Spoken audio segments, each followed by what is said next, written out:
What is up, everybody? Welcome back to the Devy Royale. Today, we're going to be talking spring football, but a little bit of quarterback battles. So we got some quarterback battles coming down the pipe. Spring football is getting there in college football, ready to go. And we have some battles coming up. And it's a lot of fun because we have some battles at some high-profile schools. So we're going to dive into this video. Is talk about the 5 quarterback battles that you should be watching this spring, what we think is going to happen in these battles, kind of the tail of the tape, looking at production and all of the above. So if you're a college football fan, if you're a Devy fan, if you're a anything fan of college football, hang on. Let's go through the quarterback battles. While the intro is going, hit that like and subscribe button.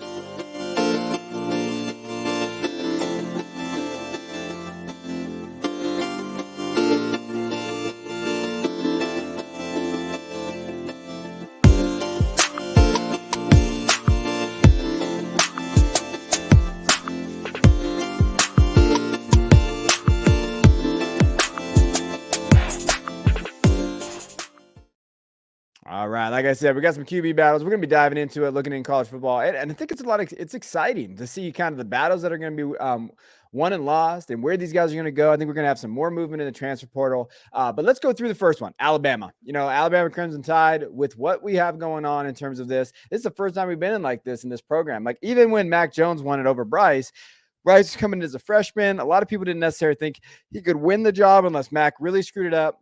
So we haven't seen a battle like this in a long time in Alabama, and that's Jalen Milroe versus Ty Simpson. So you're looking at both of these guys here, and Ty Simpson, the former number 2 quarterback in the class, 5-star kid, Jalen Milroe, who kind of had some run last year. So when you're looking at the production, so let's go through kind of what they did. Milroe last year, you see him there, 31 for 53, 297 yards. He really is an asset on the ground, right? And I think that's the biggest question mark about this battle is like, what are they going to like? What do they want to highlight? Are they going to highlight kind of Milroe's rushing attack, what he can do on the ground, and then lean on their one of the most talented running back rooms in the country? Or do they want someone like Ty Simpson, right? Like pretty similar profile, except for Ty Simpson's not going to be a runner. He is a pocket passer. He does have, like, when you look at that, 1,200 yards rushing. So what you see in high school as a senior year, the numbers you can find because it's so hard. He does have 1,200 yards rushing, but he's not Jalen Milroe, right? Like he's not Jalen's category as that type of like essentially as a runner. He's not in that same category there. Well, Milroe has that, right? So I think that's a question mark. Now, the biggest knock on Milroe as we go through the tail of the tape, and we're going to look at these guys from like what their perspective is, accuracy. So weaknesses for Jalen. Accuracy has always been a big one. Like he has not improved that. What is that going to be? Even, when Bryce was back for the bowl game, they had him out at like wide receiver. They had him out as like an athlete out there. Like, what does that look like, right? Scheme fit, I think, in terms of like, what do they want? Like, I think the question mark for us is like, what is that going to look like? They brought in Tommy Rees, offensive coordinator from Notre Dame, who has a history of kind of like, when you think about it, coaching these guys, right? So since 2017, he's coached different kind of quarterbacks at Notre Dame. And what does that look like, right? So I think he could work with Jalen, and I think he could work with Ty. But it just depends on what the fit they want. I think that's something to watch in the spring. Like, what are they going to do? Like, how does that look? Mechanics wise, I think it's kind of a mess. He is a mess as a passer. And if he can improve that, and which sometimes they can, in terms of like these young kids and quarterbacks, right? Like they can do that. And so I don't want to knock these kids, like, because you never know what they'll be able to develop like. But Jalen's got to work on those things. Now, strengths, athleticism. Like he's the most athletic kid like on Alabama's roster, probably when you're looking at that quarterback position. He can do that. Arm strength, he has that. He could definitely fling it. And that's one of those things that he's going to be able to do. And he's got the rushing upside, right? So I do think that there's a scenario where maybe both these guys get used, right? And then like, how are they used? But Jalen just looks like, hey, he's a risky play, but he's a ceiling play. Like he's legit. Like when you're looking at him like as just a runner athlete, those type of things, he can definitely be a game changer. And then you're looking at Ty, and I think, for him, he's got great arm strength. When you're watching him in college, he was high school, he was a legitimate, number 2 quarterback in the country. Good arm, good velocity, and anticipation. Like when you watch his tape, he was very, very good as a prospect. And those are the things that pop off to you as a tape. There's a reason why he was rated so highly, right? Like that, there's a reason why he had that ability. I think he was very versatile. He had a very in-structure quarterback they talked about. Like that's where that anticipation comes from. And he's very good signal caller. Like he was out there. He manipulated defenses really well. You could tell that he was reading defenses at a young age. Like those are things that you like to see. Now he did have some design runs. I don't necessarily think you're going to see that in college. But overall, his high school tape shows this. Now, as far as weaknesses, he doesn't have the game reps. That's his weaknesses. He hasn't been out there. Strength as well. He put on some weight, had to have his freshman year. He's coming out there. So for me, when you're looking at this battle, it is going to be an interesting battle. I think I lean a little bit tie right now based on their observation what their offenses look like in the past. Now, if they come in, I see something different in the spring. Maybe Monroe's going to be that. I think both these guys are going to have a shot. I think this battle is going to go deep into August, and then we're not going to get like a fluid, like this is our guy from Saban for a little while, right? Now, next battle is in Georgia. So again, big schools, guys. We're not talking about like little battles at like Nebraska, which there is one. But when you're looking at these, like these are big schools. So who do we have at Georgia? They coming off Stetson Bennett, the legend of Stetson Bennett, 2 straight national titles coming into this thing. I think it comes down to 2. Some might put Gunnar Stockton here, but I'm not going to. Carson Beck versus Brock Vandagriff. So these 2 guys are kind of the leading candidates to take over that room and what it looks like. Here's what they're kind of the production's going to look like. Both don't have a ton. Carson Beck has a little bit more, 6'4", 215. You see it this last year, 310 yards, and again, 4 touchdowns and interceptions. Vandagriff has just not gotten on the field, right? So that's one of those things when you're looking at that he just hasn't got out there. So Beck's going to have like the upper hand there. And there was times there was times where he flashed that. He looked good last year in the spring game. So Beck did look good there. So there's something to kind of note when you're looking at that. But on the other hand, when you're looking at Vandagriff, number 4 quarterback in the 21 class, like he was very highly rated as well. Now, when we're going through the tail of the tape and what do these guys look like overall, Beck on one strengths, I think, is processing. I think that's something that stood out. Like, and you're just watching him and the little times that we've seen him in college and in the spring game, like I think processing's been really good. He's a competitive SOB. Like when they talk about him at Georgia and all the stuff that I've looked at with the Georgia message boards and like that, and even the coaches, like he's competitive. He can win this job. Like he can go out there and get it because he wants it. And he has experience in the system. And I mean experience because I know Vandagriff's been there too, but he has experience actually playing within the system. And I think that Kirby's one of these guys. Look at what he did with Stetson, right? Like, and you saw what like he was willing to kind of go there because Stetson didn't necessarily make this ton of mistakes. I think Carson Beck really is that guy. Like he's the floor play. Like, hey, if he starts, Kirby's going to be okay with that. Weaknesses, deep ball accuracy. I think that he struggles there. He's got limited upside. I don't think he's the upside play. But again, with Georgia, do they need an upside play? With just how good that roster always is, do they absolutely need an upside play, right? And in athleticism, he's not that. He's not going to be an athletic guy. We're not talking about that. But Georgia doesn't need that. They've had Stetson Bennett at quarterback. And whether you think he's athletic or not, I don't care. He looks like he's not these things, right? So they're not going to need this in the system. With Tom Monken leaving, like the offensive coordinator, like there's some things going on in this offense can be a little different. But those are Carson Beck's strengths and weaknesses. Now, Brock is someone who I like. I think he's a good functional athlete. I think he's much more athletic than Carson is. I think he has very good accuracy. So like when you're thinking of what Stetson did well, I think Brock fits that category in terms of accuracy and playing within that offense. And I think he has some intangibles. Like I love his ability to kind of play football. He's got that grit. When you watch his high school tape, I think he does well. Like I think he's very good off platform, off structure, those type of things. Like he is good in those ways. Like, and he's a guy. He's a guy that has those intangible, does it factor. Weaknesses, arm strength, never. That's not going to be really his thing. But again, in this offense, I don't think it needs to be. Lack of reps, he doesn't have them. And in mechanics, he can win on that. But I think that comes with lack of reps, right? Like we haven't seen him definitely do that. I think this competition's open. Like, and I don't have Gunnar in there. I really think it's Carson Beck versus Vandagriff. I would lean Vandagriff, and I know that I am not a college coach. I think that Kirby leans Beck because of that experience factor. It would not shock me though for Vandagriff to win this job. That's kind of how I would look at both of these guys and kind of how like this would play out. I understand like the smart play is probably Beck, but to me personally, I like Vandagriff. I like his upside. Now, third one, we got Ohio State in here, baby. We got the 3 biggest, we're looking at 3 schools that were in the college football playoff. Well, outside Alabama, they're always in it. They weren't last year, but competing for a college football playoff spot, right? Ohio State's right here. Now, who's up at Ohio State? That's Kyle McCord versus Devin Brown. Like this is kind of there. CJ Stroud left, top 5 pick. Now we're coming into this. Number 5 quarterback in the class in 2021 was McCord, right? He waited his turn the last 2 years. We've seen that. He's appeared in 7 games, throughout his career. And, this is the production that we've seen. So he's appeared in these games, overall 416 yards in 2021. Look at 2022, 190 yards, 1 touchdown. Like we've seen McCord step in, hasn't looked amazing, hasn't looked great. I mean, hasn't looked really bad. Like there's kind of just the average quarterback with where he is at. Now on the flip, side of this. Now, McCord also has something going for him that he was quarterback for Marvin Harrison Jr. They have that connection. So that's something to kind of know, right? Like that's kind of be in there. Now, Brown was the number one player from the state of Utah in 2022, and he was a very hot prospect. He was going to USC. Then when Lincoln Riley went over there, brought Caleb, he left. He went to Ohio State.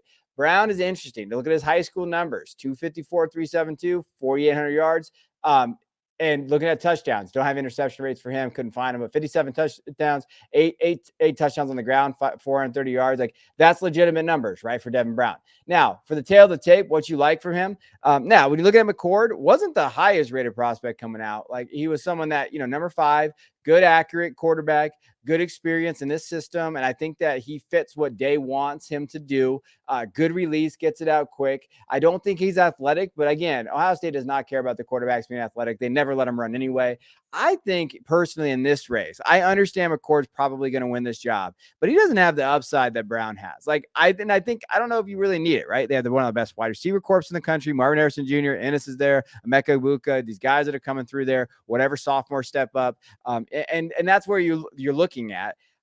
I get that you probably don't need the upside of McCord, but it's still like I don't necessarily know what this is at with him, right? Like I think he could be very fine. I think he'd be a very good quarterback, and maybe next year we're talking about him being the QB1 of this class, maybe, right? Maybe like, or not this class necessarily with Caleb and those guys there, but fighting for like a first round draft pick.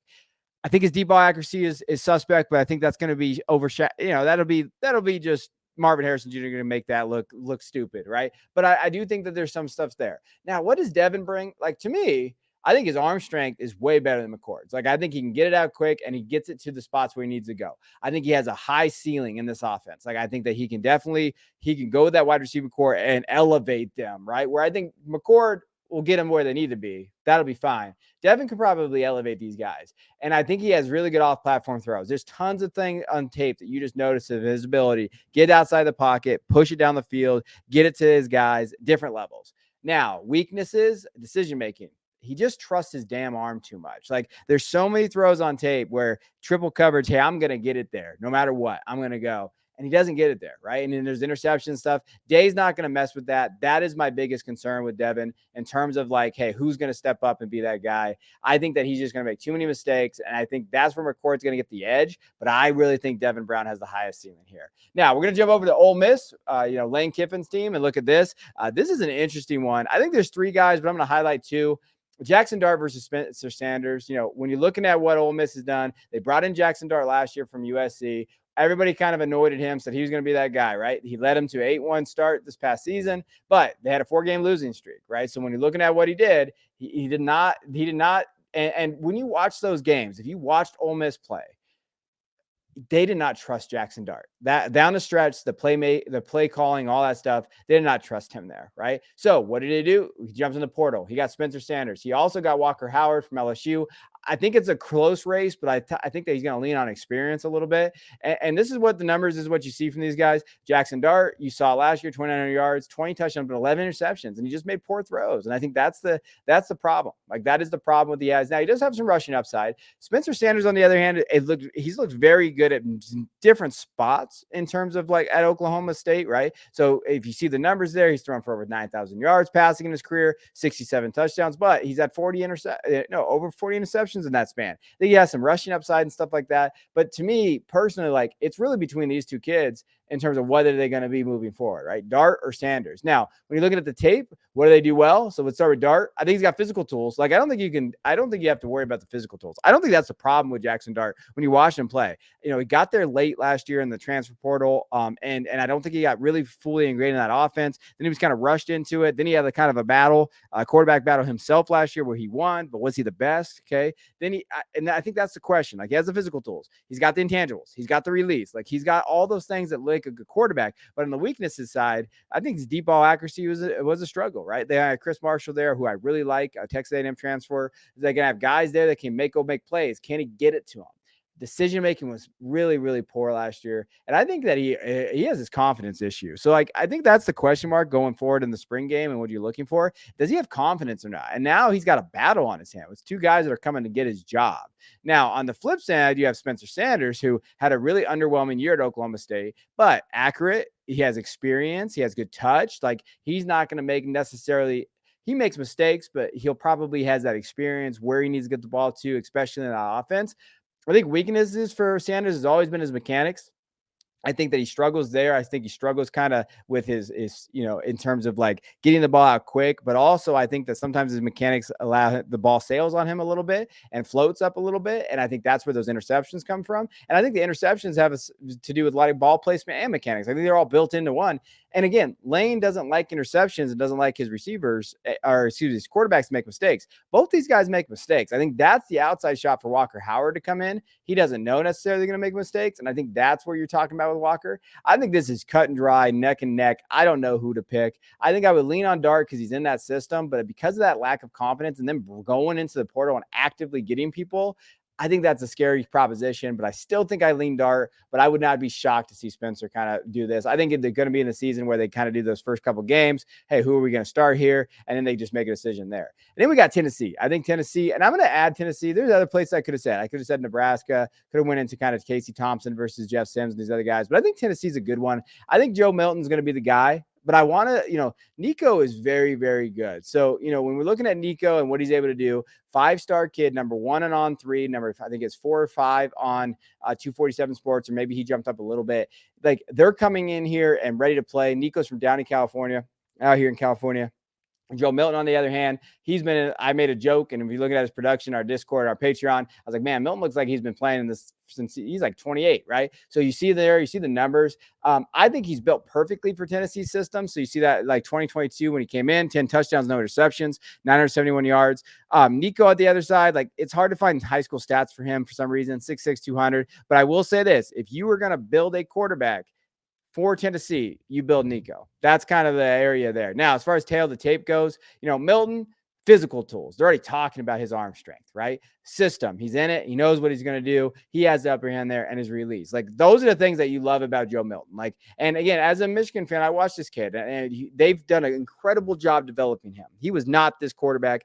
Perfect system for him. Absolutely. I think weaknesses sometimes is accuracy. His decision making last year was good, so maybe he's improved that. But we have seen those problems with those decision making over time, interceptions, which we didn't see last year. So that's good, right? So when we're talking about these guys, he has shown that improvement. That's an excellent sign. Nico, on the other hand, I think he has the most upside of this class, and it really depends on what Tennessee's going for. I think Milton's going to get the start, and I do think that like going forward. But if Milton has a couple games where he does not look good, maybe they eke out some wins. I think Nico could come in there and kind of be that team. Like I think they can come in there and really kind of lead that team. They play Virginia the first game of the year. They should have no problem there. Then they have Austin Peay. Shouldn't be a problem. That Florida game, week 3. It's a big game, right? So we have that leadership. It got cut off from the picture, but leadership, arm strength. On weaknesses, timing, anticipation, size. Like I think timing and anticipation is something he's got to learn. So if you get some experience against Austin Peay, against Virginia, if they go in there and blow them out, and then to have that, I think Nico's going to be right there. That Florida game is going to loom large. So that Florida game is one of the most important games for this battle. Like if it's Nico or if it's Milton, like which one's going to win that job? I think Florida will tell a game. If Milton comes in there and does absolutely awful when they lose to a Florida team they shouldn't lose to, I think Nico's going to get the starting job against UTSA. And I don't know if he's going to let it go. I think that's how talented Nico is. He's a lot of fun to watch. So I appreciate you guys. I hope you guys watch some spring football. We're going to have updates and going through there. We're going to be doing a little bit more of this content for college football. So again, check out the Patreon, join, not join. We'd appreciate it anyway if you just hit that like and subscribe button. We'll see you guys later.